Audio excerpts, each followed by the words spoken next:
Barry Gold, thank you very much for talking to the Financial Times. You've been speaking at Davos this week about the problems you believe are caused by what you describe as rogue NGOs. What is a rogue NGO? You know, NGOs came on the scene 20, 25 years ago and were an enormously beneficial and major influence on improving global standards.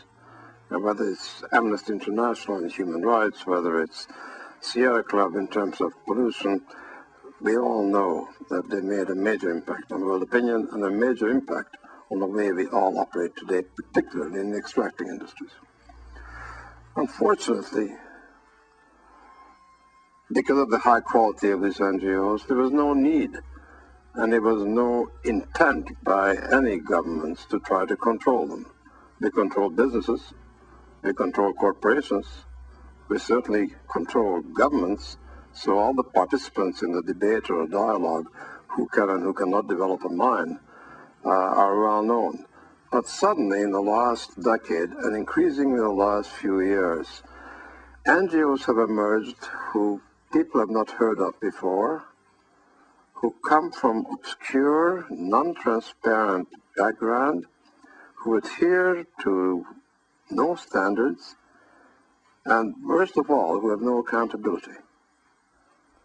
And the claims they make are sometimes so wild and so untrue, and so blatantly untrue, damaging not just potential projects, but corporations and individuals against which there is no defense, that the damage they cause is going to be incalculable, particularly now that we are experiencing a global boom in commodities.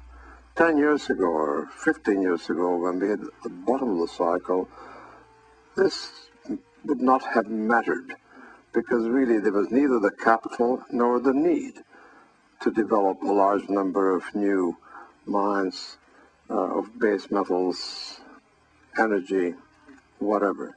Today the picture has totally changed.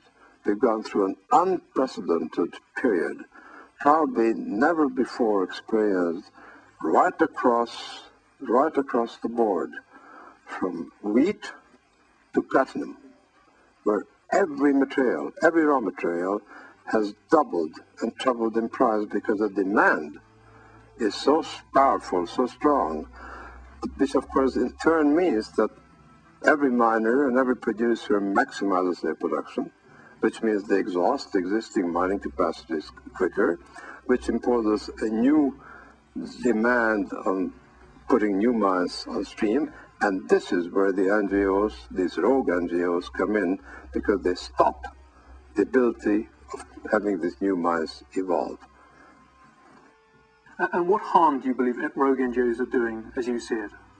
Well, number one, from a global point of view and from an overall point of view, the main damage, of course, is done to the world at large, where you're forcing people, and I mean people right across the globe, from the Chinese worker who's moved up from his generation-long village into finally in a position where he can afford a bicycle or running water, to the luxury guy who's riding a TGV train in France. Every one of us, a large amount of money is being paid for those commodities than it would need to be without this unnecessary, totally uncalled for, and totally unjustifiable burden. So they're making the commodity boom become so exaggerated that it imposes a tax on global society. And if we extend without control the behavior of these NGOs further, and they are able to thwart the development of major deposits, then the demand, which will remain constant anyway, will drive prices up to unsustainable levels. So that's damage number one. Damage number two is that the communities where these mine deposits are, whether it's in Europe, whether it's in Latin America, whether it's in Asia, or Africa. Africa, of course, the whole case because of the particular issue. These mining communities mostly depend entirely on the economic benefits the mining companies would create by making a massive, major investment, which today, in today's world, a new mine requires. And that ranges from restaurants to hotels, from education to health, from infrastructure to superstructure. Then the employment issue. A major mine will employ people for 2 decades. From the lowest unqualified labor to the foreman and to the manager, 75 to 80% on these mines, the employers are locals. Now these locals have no chance of getting the kind of incomes and the kind of wage benefits than they could get from global mining companies.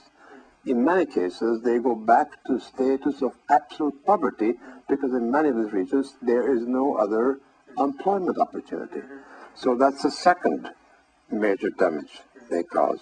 And thirdly, they are putting a huge damper on the global prospecting community, which is the integral part of the process to come up with mines. We always had prospectors who had the genius, who had the geological competence, and some of them were failures, most of them were failures, but some of them were such brilliant success stories that they were responsible for creating $1 billion worth of boom resource development, which benefited the country, the community, the corporations, the shareholders, and reduced the price of the commodities by making a commodity available cheaply.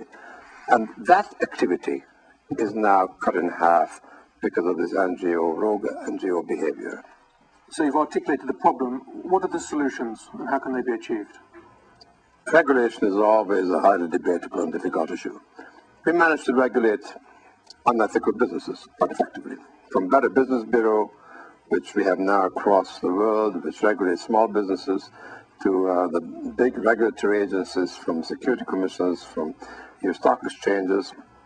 Today, business is a highly regulated entity.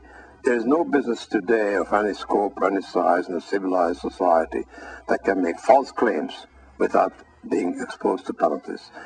There is no business today that is not accountable properly. There is no business today that you do not know who is responsible for the funding and who actually has no transparency. Yet these rogue NGOs have neither accountability nor have any transparency, nor are they at all answerable to anybody. And that's what we have to do. How are we going to do it? We're going to do it by voluntary action, by establishing a code of conduct that more and more governments will apply to. NGOs themselves, the credible NGOs, the major NGOs, who are such a vital part of the global dialogue, insist on this because their credibility is getting hurt by rogue NGOs. So if the community of miners, with the government agencies together, with the major NGOs gets together, that will be happening and be happening effectively, and 10 years from now, they'll be regulated and they'll be behaving to the same standards as industry and government is forced to behave. You mentioned the role of government in enforcing transparency on rogue NGOs, but some skeptics might say that the countries in which many mining companies operate currently in the developing world, the government and the regulatory authorities there are too weak to make a difference. What do you say to that? It's a good point you raised, but when I'm talking about regulatory agencies, I'm talking about the regulatory agencies as far as the businesses are concerned, where the business is registered. The fact that Tanzania, where we mine, and where our biggest foreign investors may not have the kind of standards, that does not matter to us because our behavior is governed by the highest standards imposed on us in the US and Canada and Britain. And the same holds true for our environmental behavior.